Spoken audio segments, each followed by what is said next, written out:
شاء الله هنعمل مع بعض الكلاوي بالبصل بطريقة سهلة جدا. خليكم معايا عشان تشوفوا الطريقة للآخر. لو أول مرة تشوفوا القناة ما تنسوش تعملوا سبسكرايب ولايك وشير للفيديوهات. السلام عليكم ورحمة الله وبركاته. أهلا بيكم يا حبايب قلبي في قناة ديك البرابر.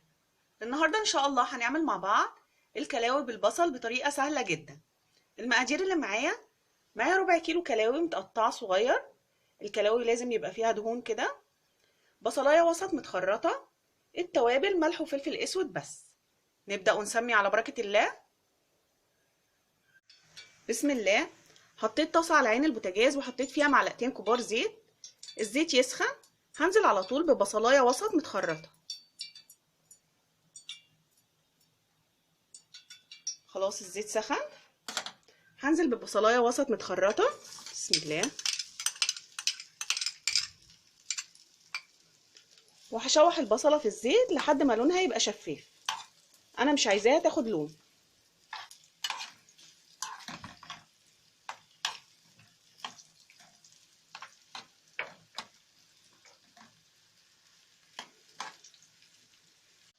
خلاص البصلة دبلت وبقى لونها شفاف اهو.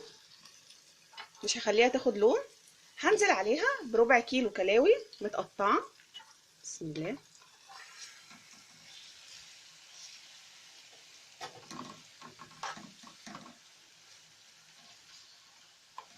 هقلبها كويس.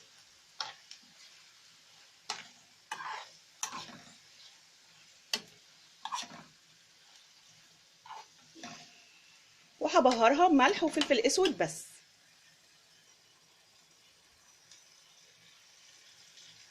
بس كده. وهقلب الكلاوي والبصل.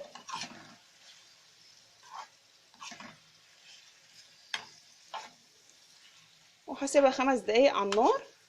هفضل اقلب فيها من وقت للتاني لحد ما كلها لونها يغير.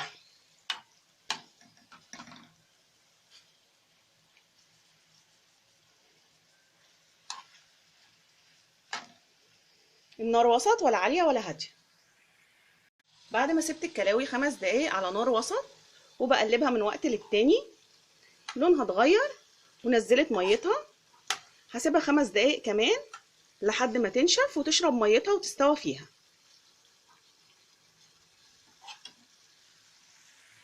خلاص بعد ما سبت الكلاوي 5 دقايق كمان شربت ميتها واستوت اهو. تمام كده. هطفي عليها وهغرفها في الطبق وهوريها لكم اهو. يا حبايب قلبي الكلاوي بعد ما خلصت شايفين شكلها جميل ويفتح النفس ازاي. هسيب لكم المقادير كلها في صندوق الوصف. لو عجبتكم طريقة عمل الكلاوي بالبصل ما تنسوش تعملوا لايك للفيديو واشتراك في قناة ديك البرابر. اشوفكم في فيديوهات تانية. سلام.